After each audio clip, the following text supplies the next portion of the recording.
Hello and welcome to LV Educates. In this session, we're going to look into how automation testers actually set up their environment to do automation testing while using Java and Selenium. You need to install IntelliJ or Eclipse. These are a few of the IDEs that need to be installed in order to run your code, in order to integrate with Selenium. And since we want to work out with Java, then of course we're going to need JDK. So JDK is Java Development Kit. Well, I've already downloaded it for this tutorial, and we will be using the installation and the first setup of our project in this video tutorial. So since I already downloaded IDEA, I'm going to install it in this video, and once this gets installed, then we'll proceed further. So you just click on yes, you click on next, install it. Now these are a few of the file and maybe shortcuts, so I'll just let it be. You can click on install button and there we go. So once this gets installed, I'm going to install JDK as well while this continues, the IntelliJ installation I mean. Okay, so why we're using JDK? Since JDK provides a Java compiler that we require to run our Java scripts, that is why it is essential to install a Java development kit. Okay, so this might take a little bit. So once this gets completed, we're going to open up a new project and we're going to install Maven Dependencies and Cucumber and Selenium and all that's good stuff that's going to be in this video. So once this gets done, then we're also going to see how we can actually interact with different web elements and how we're going to see very basic steps of automation testing while using Java and Selenium. So I'll get back to it once this gets installed. Okay, before we start or launch our IntelliJ IDE, I'm going to reveal that from where you can actually download IntelliJ IDEA. This is actually the link where you can download. I'm going to put this link in the description below so you can download it with ease, and also where you can download Java Development Kit. This link will also be present. Well, you got all these options available for different operating systems. Since I'm using Windows, so I installed this one here, right here. Okay, so if you're using Mac, you can pick up any one of these, or if you're using Linux, then you can pick any one of these, right? Okay, so let's start with our first IntelliJ script. Let's open IntelliJ, and I'm going to create a new project. Yeah, you can just confirm this. I don't need to share any more data. Okay, so once you install IntelliJ, it's actually not free. You might need to have a JetBrains account to see how IntelliJ JetBrains work. So what we're going to do is we're going to click on log into that JetBrains account button. It's going to navigate us to this login page. I'm going to enter my username,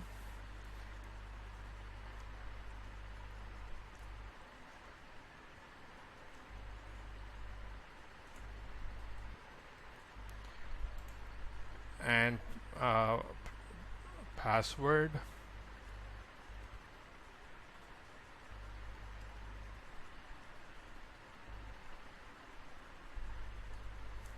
Okay, so IntelliJ account are mostly free for teachers and for students for 1 year, and that is extendable for another year. So that account could be used for activating your IntelliJ. As you can see that this has been activated, and I'm going to land onto creating a new project. Okay, we are now on the welcome screen of our project that we're going to create for automation testing. Now what I'm going to do is I'm going to click on this new project button, and I'm going to name this project Cucumber, since that's the framework that we would be using for this automation project. and I'm going to use source demo as my reference for applying automation testing stuff on this web application that is source demo. It's free for all. It's quite fun. So we'll be working on this application. I'm going to by default select Maven. So the location of my project is ideas. That's the root folder also. Click on ideas project, and then make sure that you've got all these options on your left and Java is selected on there, right? So as you can see that JDK, the development kit or the compiler is pre-selected. That is what we installed in our previous video, and then you're going to click on create button. So it's going to take a bit before getting installed. So I'll just expand it. This is an AI install assistant. It's also going to install a few of the plugins for Maven, and it's going to index JDK and all that stuff. I'm also going to talk about the folder structure. That's while all of these installations take place. Now the folder structure here starts with your project title. Then we've got this .idea folder, and the whole of the things that are going to happen in this project will land into this SRC or source folder. Now inside the source folder we've got two folders, the main and the test. So further exploring those two folders, we get a Java folder and a main file.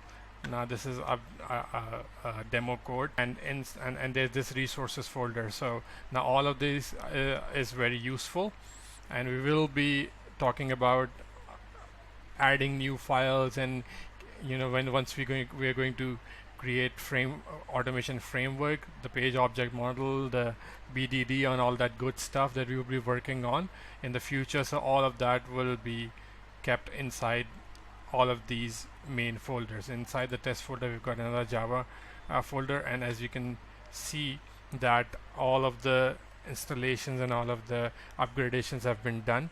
Now talking about pom.xml, we've got few of the things starting with group ID, artifact ID, that's actually your project name, and the version. Now I'm going to change this group ID to something more meaningful. Let's say org.at for automation testing, and SD. Let's keep it that way. SD. Okay. Or you could just leave it as it is. It's not something important to work with. Well, of course it is important, but if you don't want to change it, then you don't have to. Now what you're seeing here are the dependencies and how to install dependencies here. For that we've got website. We're going to search for Maven Dependencies. We're going to navigate to Maven repository. Now we've got all these repositories going here. So first up I need Cucumber.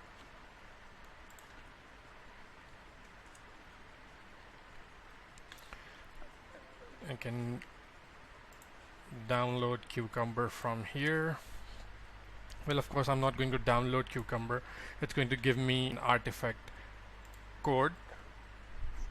So I just picked this up. I'm going to copy all this from here, and I'm going to paste it inside this.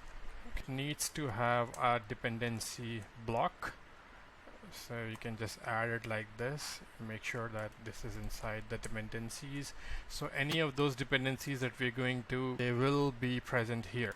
So yeah, as you can see that it becomes red because if it wants me to install all these dependencies to the Maven structure. Also what we can do, so this is how you actually keep on adding dependencies one by one right here.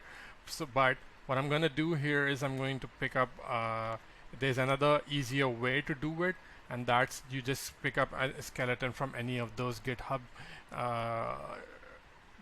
projects that are. So we can navigate to this URL here, which will give us the skeleton for Cucumber and Java, and all those dependencies will be by default present here. So all we have to do is just to pick this up, or maybe copy it from here, and you can just paste it on you could just paste it here, and as you can see that all of these dependencies are already present here. with the code, the dependencies that we actually picked from the, or maybe from GitHub repository. We're just going to change their names if you want to. I'll just name it cucumber source demo. That's it. Dash source demo. And let's just go through these dependencies one by one. So if we've got this dependency here for JUnit, that is an important plugin. That may be important plugin, not to say it's JUnit is a framework that we will be working on. We've got Cucumber here for BDD, and JUnit. We've got Apache. We've got there. Yeah, we also might need Selenium. I'll just add that. We might have to search for Selenium, and because the Selenium is the the backbone for the automation script that we would be working on. So I'll just pick up this Selenium dependency from here and I'll just add it. Okay, so every time you actually add a new dependency, you have to install it by clicking on this M button. So mine are already installed, so I don't have to actually do much about it.